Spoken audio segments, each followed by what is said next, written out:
नमस्कार, मैं हूं रीटा गौतम और आप देख रहे हैं समय न्यूज की खास खबर। आइए रुक करते हैं आज की खास खबरों की ओर।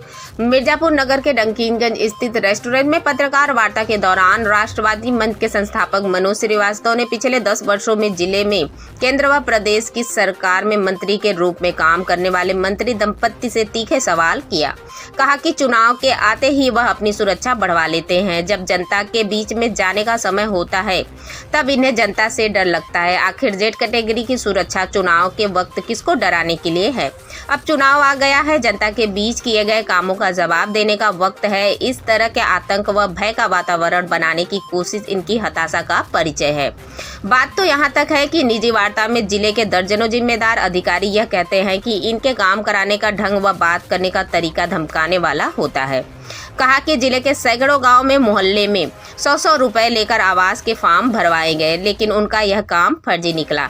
आज भी आवास पाने को तड़प रहे हैं। ऐसे लाखों फॉर्म भरवाए गए जो गरीबों के खून पसीने की कमाई के पैसे थे। जिले में जगह जगह यात्री शेड लगवाए गए जो अकूत भ्रष्टाचार को परिलक्षित करते हैं। आरटीआई कार्यकर्ताओं ने जिनकी जानकारी प्राप्त की है, यह टीन नुमा यात्री प्रतिछालय कब खस्ता हाल हो गया, जनता आज तक पूछ रही है। वित्तीय वर्ष 2015-16 में रुपए 9.50 लाख प्रति शेड में लगभग खर्च किए गए। मजेदार बात यह है कि सरकारी योजना वाला पक्का मकान 2.5 लाख रुपए में बनता है। यह लंबी खरीद व लूट की कहानी है। 2024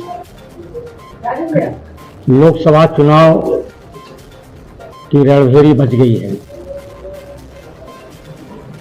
चुनाव आयोग के द्वारा तिथि घोषित हो गई है। 7वें चरण का यहाँ चुनाव 1 जून को संपन्न होगा। चुनाव की इस रणभेरी के पूर्व यहाँ की जो सांसद हैं, केंद्र सरकार की राज्य मंत्री, उन्होंने जेड श्रेणी की सुरक्षा ले लिया। यह सुरक्षा किसी को डराने के लिए लिया है या जनता से डर करके लिया है, आज एक प्रश्न खड़ा हुआ है। क्योंकि हम सभी जानते हैं जब विगत 10 वर्ष पूर्व 2014 का चुनाव लड़ने यहां आई थी, इनका कोई नाम नहीं जानता था, न इनके पतिदेव को लोग जानते थे। मिर्जापुर की जनता ने असीम स्नेह दिया, प्यार दिया, सम्मान दिया। देश की सर्वोच्च पंचायत संसद भवन में इनको भेजा।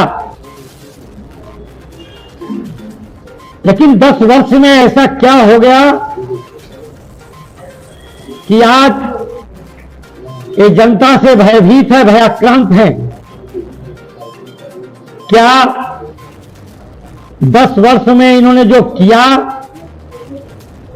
जनता जो इनसे जवाब मांग रहा है, मिर्जापुर के लोग जो ये जानना चाहते हैं, 10 वर्ष अर्थात 3650 दिनों में मिर्जापुर में आपने क्या किया? सिर्फ केंद्र और प्रदेश सरकार की परंपरागत योजनाओं पे अपने स्टिकर लगाने के अलावा कुछ काम किया है? इससे यहां की सांसद भयभीत है या फिर हम लोगों ने विगत दिनों चुनाव लड़ने के पश्चात, भारतीय जनता पार्टी से बगावत करने के पश्चात राष्ट्रवादी मंच का जो गठन किया, जो गांव-गांव में मंत्री दंपत्ति का सफेद झूठ और काला सच पहुंच गया, इनके विकास के सारे दावे जो थोथे साबित हुए, जनता इनके सफेद झूठ और काले सच को समझ गई। उससे ये भयभीत और भयाक्रांत है कि जनता हमसे प्रश्न करे या फिर और कोई बात है। यह सारे विषय लेकर के आज यह पत्रकार वार्ता संपन्न हो रही है। आज जनता यह भी जानना चाहती है, विगत 10 वर्ष अर्थात सांसद स्थानीय विकास निधि का 50 करोड़ रुपया और विगत 6 वर्षों से इनके पतिदेव जी जो उत्तर प्रदेश सरकार के कैबिनेट मंत्री हैं, लगभग 25 करोड़ रुपया उनका या 75 करोड़ रुपया कहां गया है। एक यात्री शेड बना है सैकड़ों की संख्या में। आरटीआई से एक पटेल जी ने उसका निकाला है पूरा ब्यौरा। पैक फेड नाम की संस्था जो सबसे बदनाम संस्था है, ब्लैक लिस्टेड है, उसके द्वारा यह बनवाया गया है। यह पैक फेड संस्था है और ये देखिए जूम करके 6,54,000 में ये बना है, 9,54,000 में बना है। ये लाख के अंदर बन सकता है, लेकिन उस पर 9,54,000 रुपया खर्च हुआ। लगभग 2-2.5 करोड़ यात्री शेड बनवाए गए। प्रधानमंत्री द्वारा जो आवास दिया जा रहा है गरीबों को, ग्रामीण क्षेत्र में शायद लगभग 1.5 लाख है और शहरी क्षेत्रों में 2.5 लाख है, और एक यात्री शेड 9,54,000 का बना है। आज ये जनता जानना चाहती है। 2018 में 2019 का जब चुनाव सन्निकट था तो लाखों लोगों का इन्होंने फार्म भरवाया था आवास का, और 100-100 रुपए का अपना दल का इनका लगा हुआ फोटो, उसका रसीद कटा था। 200 रुपए इनके बुजुर्गों के द्वारा लिया गया था। जो गरीब असहाय निर्धन मेहनत कश लोग हैं वो लगभग 500 रुपया खर्च किए। लाखों लोगों का आवास का फार्म भरा गया, एक भी आवास किसी को नहीं मिला है। आज कुछ चापलूस चाटुकार और बिके हुए जो अखबार हैं,